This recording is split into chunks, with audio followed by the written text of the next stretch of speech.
성경책 말씀, 최근에 은혜 받은 말씀 있습니까? 작년부터 우리 교회에서 예수 그리스도를 믿고 난 다음에 우리가 건너뛰기를 했다. 예수 그리스도를 잘 믿고 열심히 충성하고 봉사하느라고 바쁘게 지내다가 보니까 우리 안에 정돈되지 않은 많은 수행들이 있더라. 우리 안에 악덕이 있고 우리 안에 깨끗하게 제어하지 못한 많은 인간적인 정욕들이 있더라. 그러면서 계속 강조하는 것들이 우리 자신을 성찰하는 것들을 계속 강조하지 않습니까? 그래서 렉시오 디비나를 하고 영적 일기를 쓰고 시편 암송하면서 계속 반복하는 거죠. 그런데 문득 이런 생각이 든 거예요. 계속해서 집중해서 파는 거죠. 파다 보니까 넓은 것들을 잘 못 보는 것 같아요.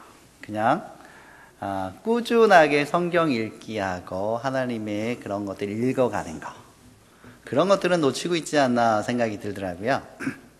성경 읽기 하십니까? 최근에 어떤 말씀에 은혜 받았습니까?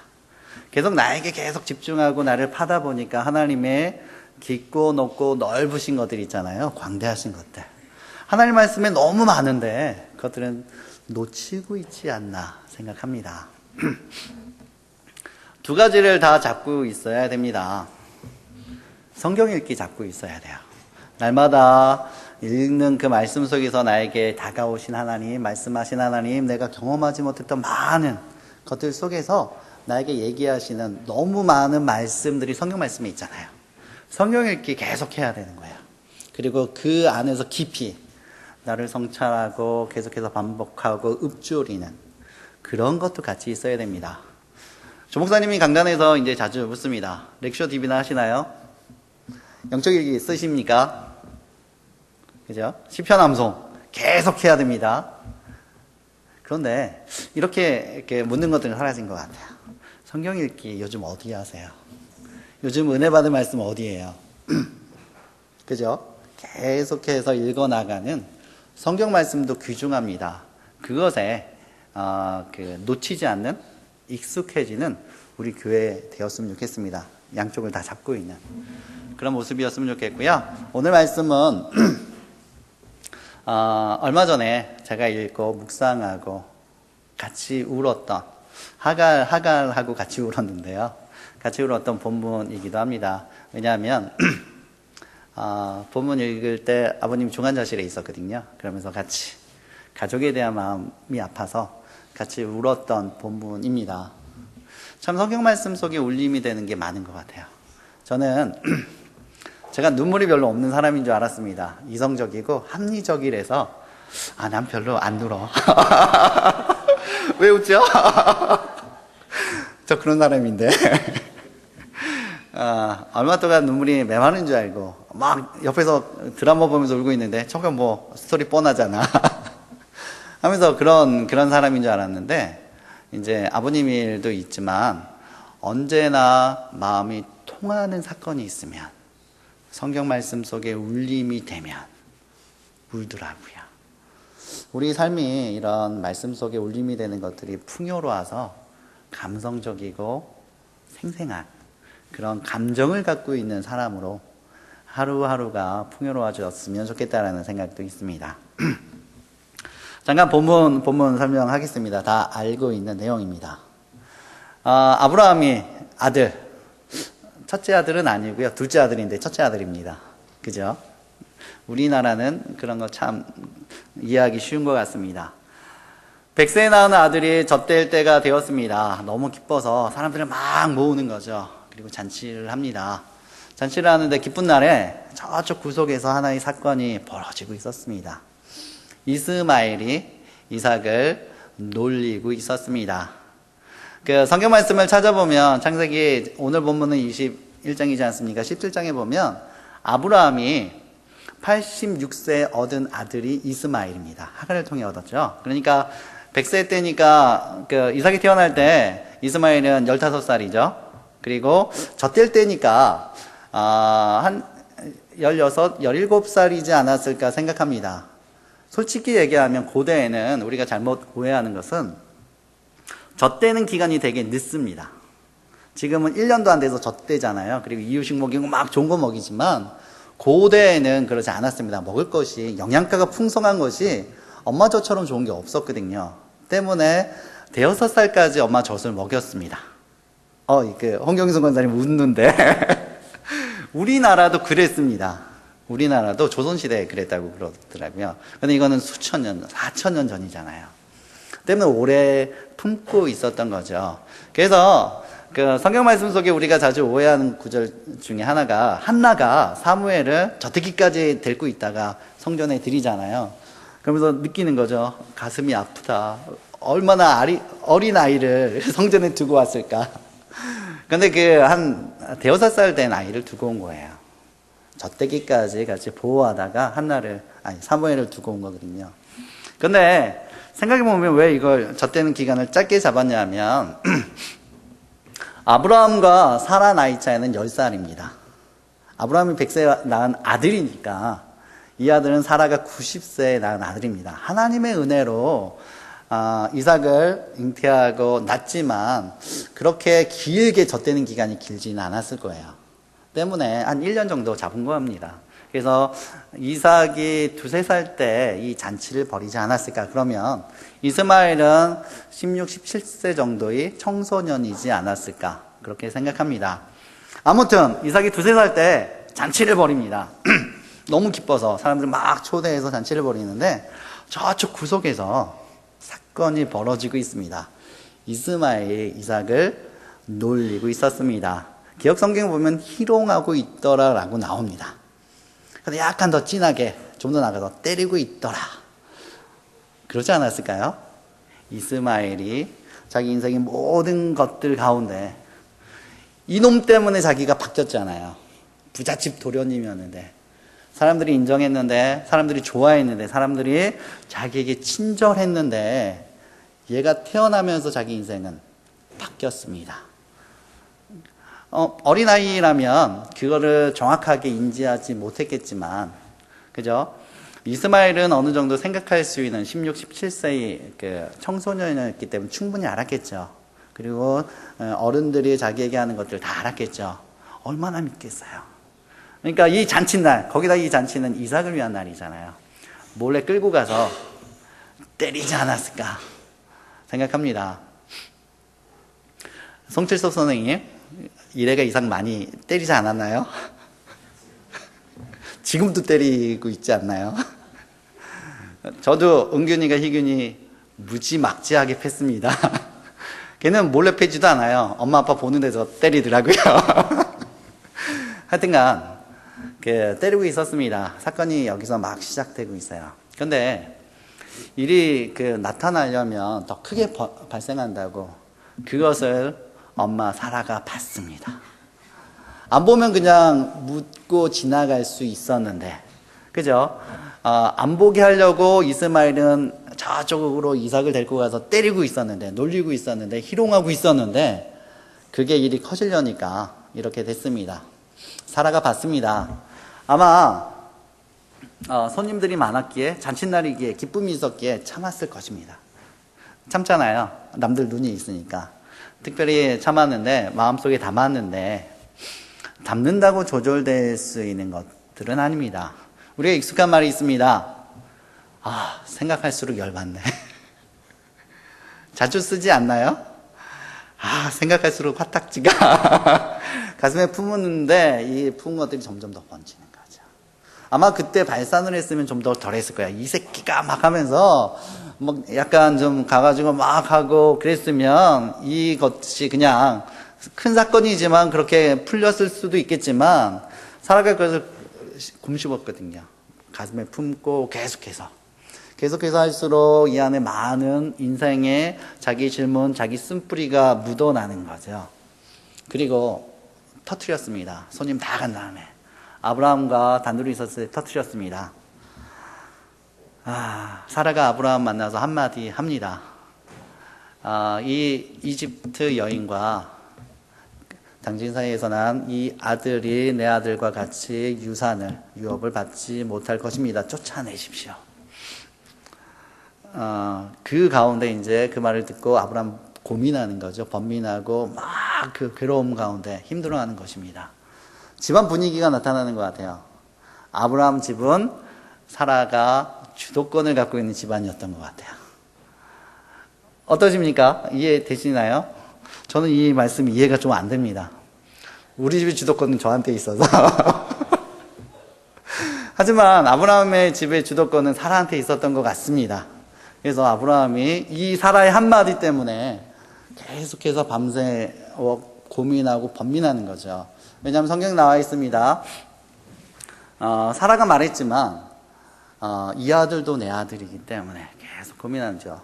풀릴 수 없는 것 때문에 이렇게 해도 안 될 것 같고 저렇게 해도 안 될 것 같고 밤새 고민하는 것입니다. 그때 하나님이 나타납니다. 세 가지 말씀하십니다. 아브라함아, 너무 번민하고 고민하지 마라. 두 번째는 사라 말대로 해라. 끔찍한 말이죠. 사라 말대로 해라. 세 번째는 그럼에도 불구하고 내가 그 이스마엘도 너희 아들이니 내가 큰 민족을 크게 세우리라 라고 말씀하십니다. 뚫고 나갈 것이 없었던 아브라함이 다음날 아침에 하나님 말씀대로 합니다. 그래서 그 얼마간의 먹거리, 음식과 물을 가죽 부대 한 개를 짊어지고 쫓아냅니다. 참 제가 알던 아브라함 모습과는 아닌데, 그죠? 무책임한 모습 가운데 그 아들과 자기 둘째 와이프를 쫓아냅니다. 그리고 하갈이 이스마엘과 함께 그 브엘세바를 헤매는 거죠. 정처 없이 다니더라. 그런데 집 나가면 개고생인데 우리가 생각하는 개고생하고 다릅니다. 이건 생존의 문제예요. 브엘세바는 그 이스라엘 갔다 오신 분들 여기 몇 분 계실 텐데요. 브엘세바는 사막입니다. 광야예요. 아무것도 없습니다. 물도 거의 없어요. 거기서 먹거리와 물 가죽 부대잖아요. 샘을 발견하지 못하면 죽는 거예요. 그리고 발견하지 못했습니다. 발견하지 못해서 이제 모든 것이 무너진 가운데 차마 아들이 죽는 것을 내가 볼 수 없다. 어머니 마음이잖아요. 저쪽 활 한바탕 거리만큼 아들을 두고 이쪽에서 우는 거죠. 한번 생각해 봤습니다. 한바탕 거리가 얼마나 될까? 읽기 쉽게 번역한 현대 성경에 보면 몇 미터로 나온 것 같아요? 송칠섭 선생님? 400m. 화살이 400m나? 우리가 보통 보는 이렇게 텔레비에 나오는 올림픽 경기 가장 많이 나타나는 게 50에서 70m 관역속입니다. 그죠? 현대어 성경은 100m로 번역했더라고요. 100m 멀리 아이를 두고 이쪽에서 우는 건가요? 근데 저는 그 정도 거리 안 될 것 같아요. 왜냐하면 그냥 막 쏘는 한바탕 그 전쟁이 그런 것들도 있겠지만 4,000년 전이잖아요. 얼마나 좋았겠어요. 그래서 한 70m, 50m 정도 아들을 저쪽에 두고 여기서 하갈이 통곡하고 우는 거죠. 통곡하고 우는데 하갈의 마음이 이해가 되는 거예요. 절망 가운데 너무 힘든 모습 가운데 막 그 울부짖는 그 마음에 저도 그냥 하갈과 같이 울었던 것 같아요. 아버님 생각나서 울고 있으면서 곰곰이 생각하는 거죠. 왜 울까? 막 그러면서 본문 울면서 같이 이제 깊어지면서 오늘 말씀을 전하게 됐습니다. 하여튼간 하갈이 우는 모습 가운데 성경 말씀 보면 하나님이 들으셨어요. 근데 본문에 참 재밌는 게 있어요. 하나님께서 하갈의 울음소리를 듣고 응답했다라는 구절 없어요. 아이의 울음소리를 듣고 하나님께서 응답하셨어요. 이쪽에서는 하갈이 통곡하고 울고 있고 저쪽에서는 이스마엘이 통곡하고 우는 거죠. 너무 힘들어서, 너무 힘들고 너무 억울하고 내가 뭐 그렇게 큰 죄를 졌나. 그죠? 동생 팼는데. 그러면서 막 이스마엘이 울고 있는 모습 가운데 하나님이 그 아이의 소리를 듣고 응답하시는 거죠. 천사를 보내서 울지 마. 그리고 하갈의 눈을 밝혀서 샘을 보게 하시는 거죠. 숨겨져 있던, 감추어졌던 샘을 보게 하시고요. 이스마엘과 그 가족과 함께 하시는 하나님이십니다. 그리고 이스마엘과 늘 함께 그 커가는 과정 가운데 하나님 계셨고요. 나중에는 성인이 될 때까지 자기 인생을 책임질 수 있는 사람, 활 쏘는 사람, 그죠? 어떻게 보면 전문가? 하여튼 직업인. 자기 밥벌이 해 먹을 수 있는 사람까지 하나님께서 계속 돌보시고 함께 하는 거죠. 그 인생 가운데 하나님께서 함께 하시는 본문입니다. 본문 속에서 두 가지를 생각했습니다. 얽히고 설킨 관계들 속에 힘들어하고 괴로워하는 사람들이 보이더라고요. 풀리지 않는 문제. 예수님을 믿는 사람들이든 예수님을 믿지 않는 사람들이든 인생사는 왜 이렇게 풀리지 않는 것들이 많은지, 우리 감정들도 있고요, 관계들도 있고요, 옛날의 경험들도 있고요, 아픔들도 있고 한들이 있습니다. 쉽게 탁탁 털어버리고 예수님을 믿었기 때문에 그냥 은혜롭게 모든 것을 덮고 쉽게 가면 좋겠지만 그러지 않아요. 꽉 막혀 있습니다. 이렇게 되면 아픔이 다가오고 이걸 처리하면 저 사람이 아프고 아직까지도 그거를 흘려버리지 못하고 아픔으로 간직하고 있는 것들. 그 가운데 꽉꽉 막혀있는 아브라함의 가족들의 모습이 여기 나오는 거죠. 그런데 그 꽉꽉이 막혀있는 모습들 속에 하나님이 다가오십니다. 개입하시는 거죠. 개입해 주셔서 인간적인 방법이 아니라 하나님의 방법으로 풀어주십니다. 어떻게 보면 최악의 방법인데도 불구하고 하나님은 그 안에 비밀들을 갖고 계십니다. 능력들을 갖고 계시고요. 인간이 할 수 없는 많은 해결책들 갖고 계십니다. 하나님이 그것을 해결해 주시는 본문이 여기 나와 있습니다. 우리 문제 속에서 하나님을 바라보는, 전능하신 하나님 앞에 문제가 풀리는 것들을 이 본문을 통해서 더 은혜 받았으면 좋겠고요. 더 깊게 본문의 주인공들 한번 살펴보면서 본문을 더 나누려고 합니다. 본문의 주인공은 4명이 나옵니다. 누구일까요? 사람 이름이 5명 나오지만 이삭이 나오고 이스마엘이 나오고 하갈이 나오고, 여기서는 하갈 이름 나오지 않더라고요. 애굽 여인으로 나오더라고요. 하갈이 나오고 사라가 나오고 아브라함이 나옵니다. 하지만 여기서 한 명 빼겠습니다. 뭐 2-3살 난 이삭이 뭘 알겠어. 그죠? 막 갓난 애기는 아니지만 애기죠. 애기 이삭은 빼고요. 한번 이스마엘부터 생각해 볼까 합니다. 이스마엘은 아브라함이 86세에 낳은 아들입니다. 첩을 통해서 둘째 와이프 하갈을 통해서 낳은 아들이죠. 하지만 첫 번째 아들입니다. 얼마나 괜찮았겠어요. 집안에 다른 아들이 없는데. 그죠? 아브라함이 얼마나 기뻐했겠어요. 얘기하고 아들과 같이 산책도 하고 같이 많은 얘기들, 많은 것들 나눴겠죠. 엄마 하갈도 여종이지만 그래도 괜찮았을 거예요. 사람들도 자기에게 홀대하지 않았겠죠. 하인들도 도련님이라고 칭호했을까요? 괜찮게 했을 거예요. 약간 저쪽 큰엄마 사라한테 가면 냉기가 흘렀지만 그럼에도 불구하고 이스마엘은 부잣집 도련님이었습니다. 얼마나 인정받고 얼마나 창창했겠어요. 괜찮았어요. 풍족했어요. 그런데 어느 날 갑자기 큰엄마에게 사라에게 아이가 생겼습니다. 이삭입니다. 이삭이 태어나자마자 그 인생은 바뀌었습니다.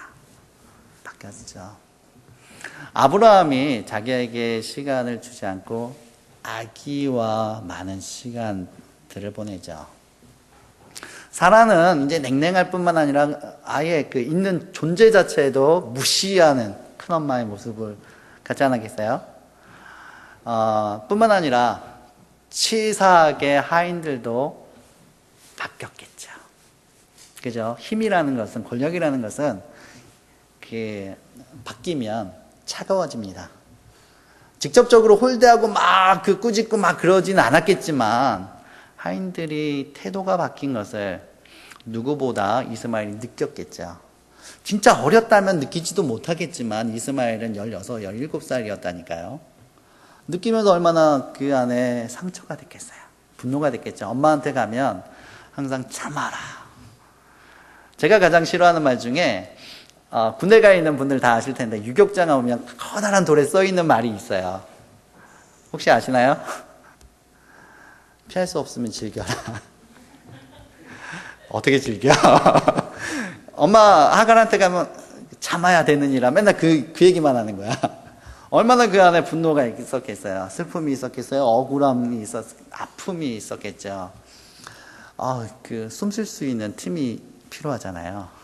그 틈이 바로 이삭 때리는 거죠. 탁탁. 아무도 안 볼 때 보면 큰일 나잖아요. 충분히 그가 생각할 수 있었겠죠. 이삭이 좀 더 성숙해서 그래 어쩔 수 없잖아. 현실을 직시하고 수용하고 받아들이고 막 그렇게 아무리 얘기해도 그건 너무 무리한 요구죠. 이삭은 분노 가운데 할 수밖에 없었죠. 그런데 이게 큰 사단이 났습니다. 잔칫날에 때렸는데 평소처럼 꼬집었는데 티 안 나게 했는데 몰래 뒤로 끌고 가서 했는데 사라가 봤습니다. 큰엄마가 본 거죠. 큰 마님이 본 거죠. 얼마나 그 안에 두려웠겠어요. 저는 솔직히 이스마엘이 받을 벌은 그때 다 받았던 것 같아요. 제가 초등학교 때 아버지 지갑에 손댄 적이 있거든요. 아버지한테 들켰어요. 얼마나 하늘이 무너지는 것 같은지 내내 힘들었어요. 그런데 아버지한테 안 혼났어요. 아버지가 그걸 아시는 거겠죠. 두려워하는 그 시간들이 저한테 충분한 벌이었기 때문에.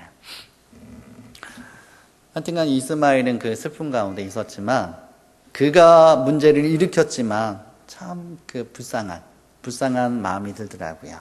하지만 문제는 이미 벌어졌습니다. 해결할 방법은 없습니다. 두 번째 하갈을 생각해 봅니다. 하갈. 이런 생각이 들기도 할 것입니다. 좀 있을 때 잘하지. 좀 이스마엘을 가졌을 때 사라한테 잘하지. 안 그래서 이렇게 말로 받는 거야. 라는 생각도 들 수도 있겠지만 곰곰이 하갈을 생각하면 그것도 아닌 것 같아요. 하갈은 이집트 여인이었습니다. 그죠? 이집트 여인이니까. 이집트 여인이 가나안까지 종으로 팔려온 거예요. 우리는 반대적인 거 생각하기 쉽습니다. 요셉이 미디안 상인들한테 끌려가서 이집트에 팔렸잖아요. 비참하게 된 거죠. 하지만 그보다 더 비참한 것은 하갈이에요. 얼마나 쓸모없는 계집종이었다면, 얼마나 값어치가 없다면 팔려서 이집트에서 여기까지 와서 여종이 생활을 하게 된 하갈입니다. 얼마나 그가 가난했을까요? 얼마나 그가 비참했을까요? 얼마나 그가 어린 나이에 힘들었을까요? 그런데 그래도 하갈은 괜찮았던 것 같아요. 싹싹하고 일도 좀 괜찮게 잘하고 어느 정도 이쁨도 받을 수 있는.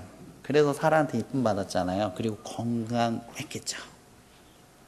믿음직스러운 계집종이었겠죠.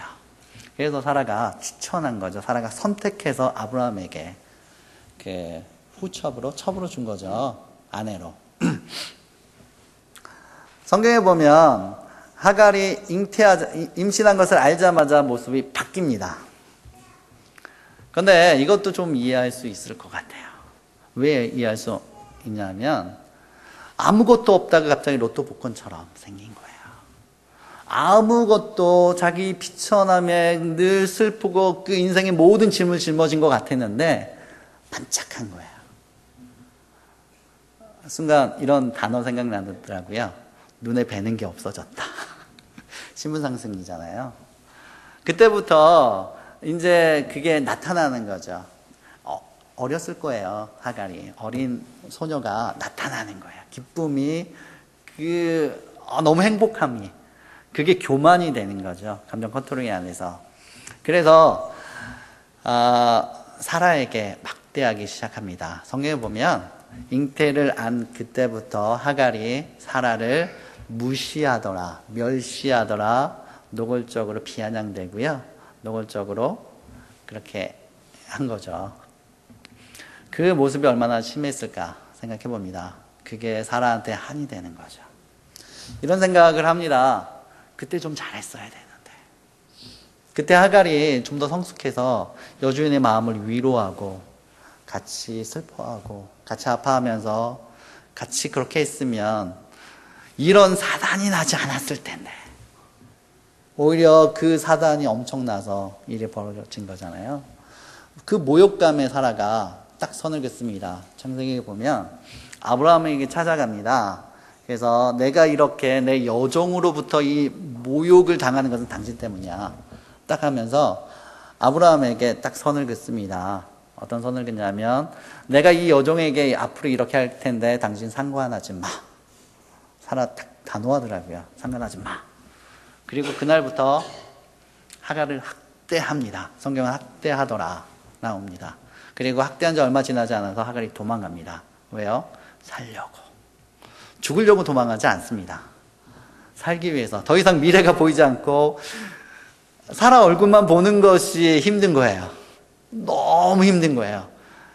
힘으로 막 맞진 않았겠죠. 임신했으니까 주인의 아들을. 하지만 정신적으로 모든 것이 힘들기 때문에 죽을 것 같아서 탈출한 거죠. 도망갑니다.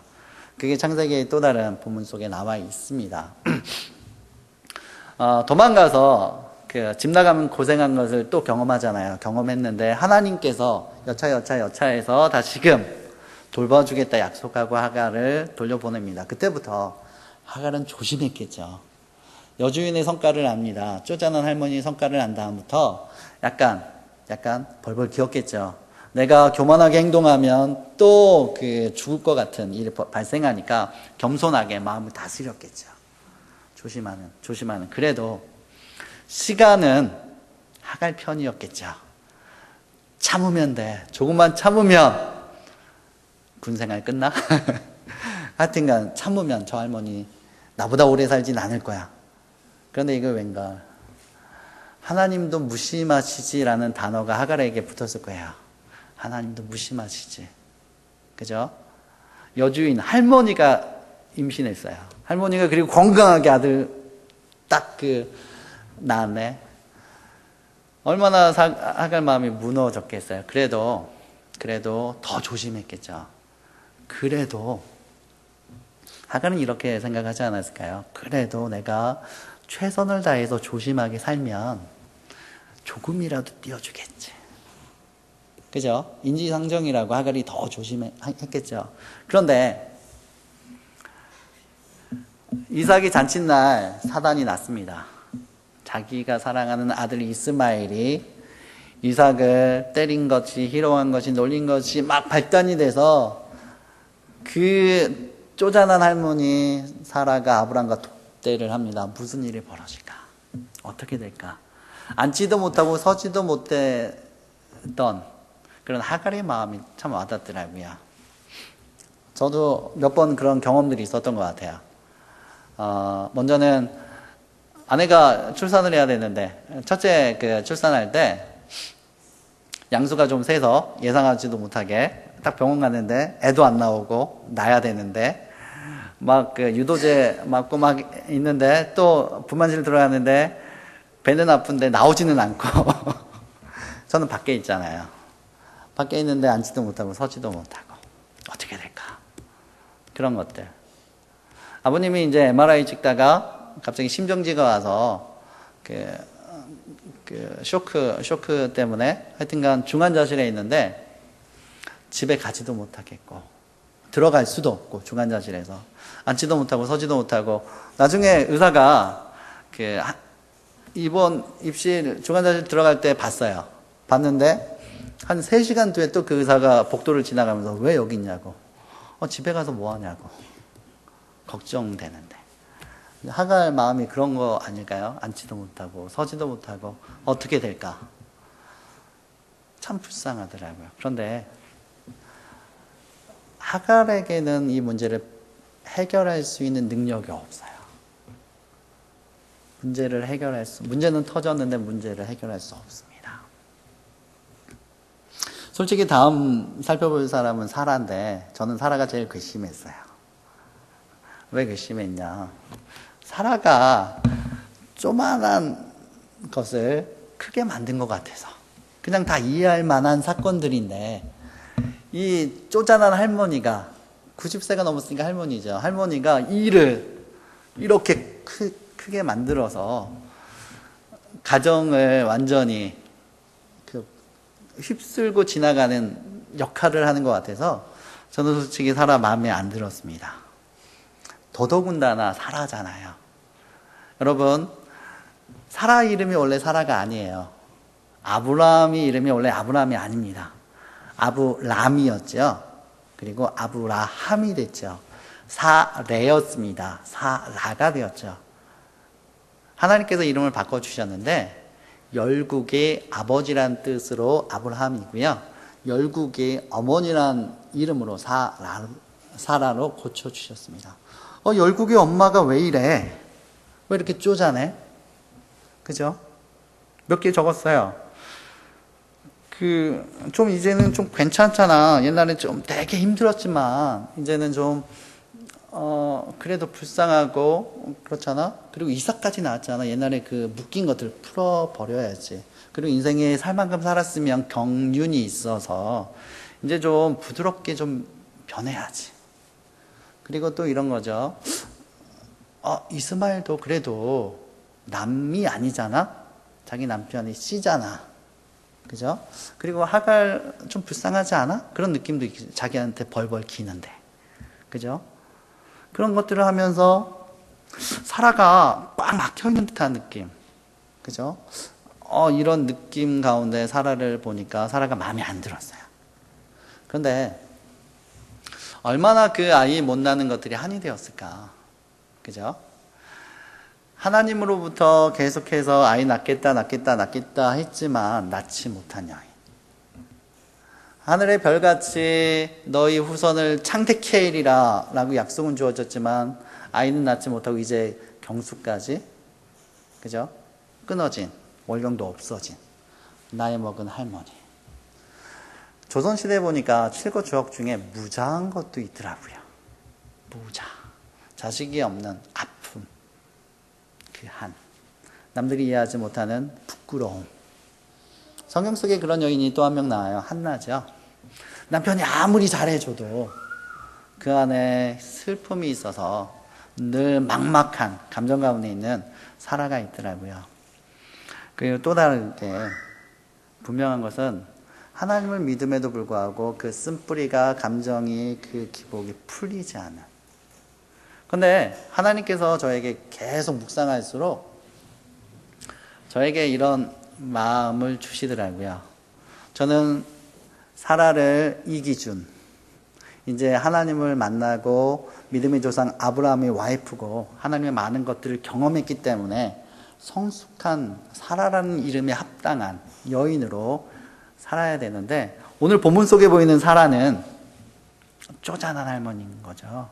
상처 가운데 마음이 너무 한이 그냥 막 그 울분이 드러나 있는 모습으로 드러난 여인 때문에 사라를 저는 막 공격하고 있지만 이게 있는 그 모습 그대로 사라의 모습이었던 거예요. 하지만 사라도 얼마나 그 힘든 것들, 그 질고 속에, 그 아픔 속에 수십 년간 묻어놨던 것들이 막 그 풀려진 거라서 어쩔 수 없었던 거죠. 사라에게도 문제의 해결 방법은 없었습니다. 자기 감정에 휩싸여져 있는 거죠. 아브라함은 어떨까요? 믿음의 조상 아브라함. 아브라함이 단호하게 이 사건이 났을 때 스톱 했어야 되는데 저라면 그랬을 것 같아요. 저라면 사라 문제 있고 이스마엘 문제 있고 하갈 문제 있어요. 상처들 다 갖고 있어요. 아픔들이 있고 서로 입장들이 다 달라요. 그때 어떤 결정을 내리더라도 한 사람이 아픔이라면 약자 편을 들어야죠. 저는 딱 스톱. 사라 스톱. 어쩔 수 없잖아. 하고 위로하고 설명하고 설득하고 막 하면서 문제를 봉합해야 되는데 그럴 것 같아요. 그게 정답일 것 같아요. 근데 그러지 못하고 번민하는 거죠. 고민하고 힘들어하고 괴로워하는 모습. 근데 성경을 곰곰이 읽어보면 우리가 교회를 딱 다니면 아브라함에 대해서 배우잖아요. 믿음의 조상 아브라함. 믿음 좋은 사람. 이삭까지 하나님께 막 번제로 드리려고 했던 사람. 근데 곰곰이 창세기를 읽어보면 되게 아브라함이 우유부단한 모습들이 있습니다. 그거 혹시 아시나요? 아브라함이 막 하나님이 약속의 말씀을 믿고 막 가지만 이집트로 내려가죠. 가뭄 때문에. 그때 치사한 방법이 한 가지 있습니다. 와이프한테 딱 찾아가서 되게 미안한데 이제부터 당신 내 와이프라고 하지 말고 누이라고 해라. 당신 이뻐서 좀 걱정된다. 내가 위험해질 수 있어. 단호하게 이건 이거고 저건 저거가 아니고 피하려고만 하는 거죠. 어딜 가든 아브라함은 그렇게 피하려고 했고요. 롯과의 결정에서도 내가 삼촌이니까 난 저거다. 자기 입장 분명히 밝힌 그런 게 아니에요. 너가 먼저 해. 우유부단한 모습들이 성경 속에 있는 아브라함의 모습이 많은 것들인 거죠. 내가 전에 가졌던 기준으로 자꾸 아브라함을 평가하고 있는 것 같아요. 아브라함은 범민 속에서 문제 해결을 하지 못하고 있습니다. 아브라함에게도 해결책이 없습니다. 그 문제 속에 하나님이 다가오셨습니다. 하나님 찾아오죠. 혹시 그렇지 않나요? 예수님을 믿기 때문에, 예수 믿은 경험이 많기 때문에 하나님이 수십 년간 나에게 이것도 보여주셨고 저것도 보여주셨고 저것도 보여주셨고, 사라에게도 우리가 그렇게 적용할 수 있겠죠. 아브라함에게도 그렇게 적용할 수 있겠죠. 이 정도 문제는 그냥 아무런 문제 아니잖아. 모두 다 갖고 있는 문제잖아. 그냥 쿨하게 통 크게 타협하고 해결하고 감싸주고 용서하고 베풀고 내가 좀 한번 겸손하게 낮아지고 그럼 다 풀릴 문제들인데 못 푸는 거죠. 혹시 그런 문제들 있지 않나요?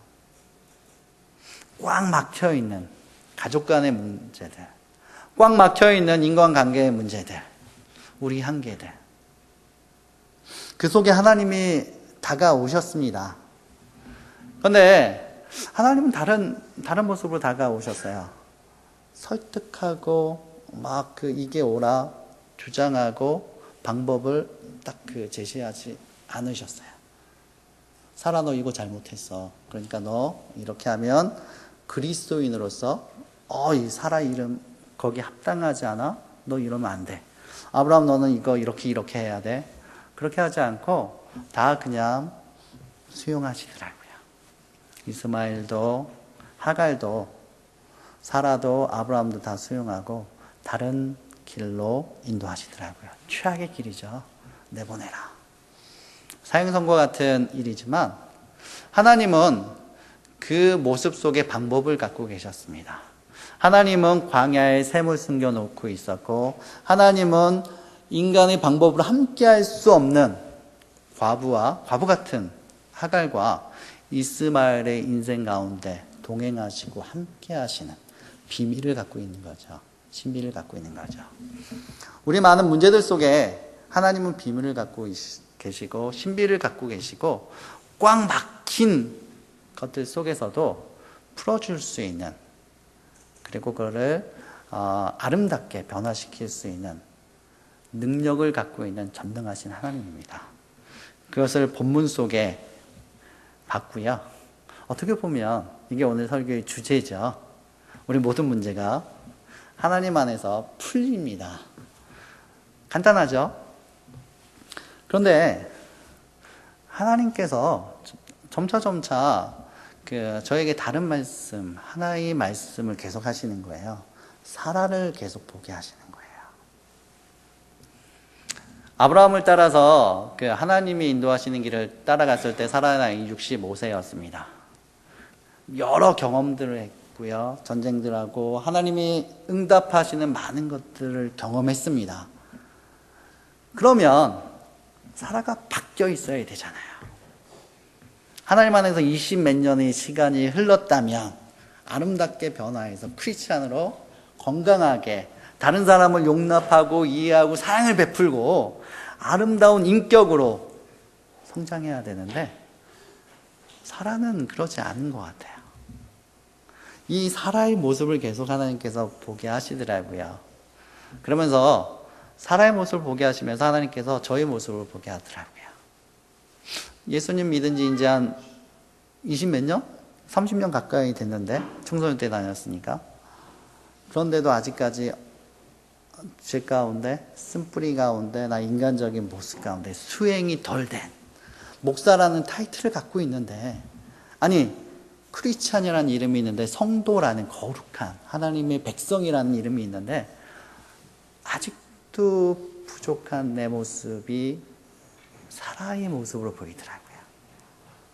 처음에는 내가 비난을 막 했는데 이 사라가 내 모습이더라고요. 수십 년이 지났어도 아직까지 내가 풀지 않은, 내가 갖고 있는 쓴뿌리 감정들, 아니 죄의 정욕들, 나의 절제되지 못한 많은 것들, 그걸 하나님께서 보여주시더라고요. 그런데 그런 사라에게 하나님은 그래도 인격적이더라고요. 사라를 딱 불러세워서 설득하고, 너 이러면 안 돼, 막 잣대를 가지고, 제가 처음에 사라를 잣대를 가지고 막 이렇게 했는데, 하나님은 잣대를 가지고 들이대고 막 그러지 않더라고요. 그 순간에 사라를 받아주시더라고요.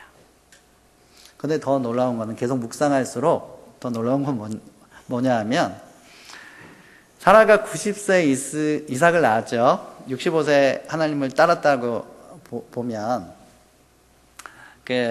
이 시간들이 나오죠. 25년 정도 됐죠. 그런데 사라가 몇 세에 죽냐면 창세기 23장 1절에 보면 127세에 죽어요. 6세던가? 앞으로 더 긴 시간이 남아있는 거예요.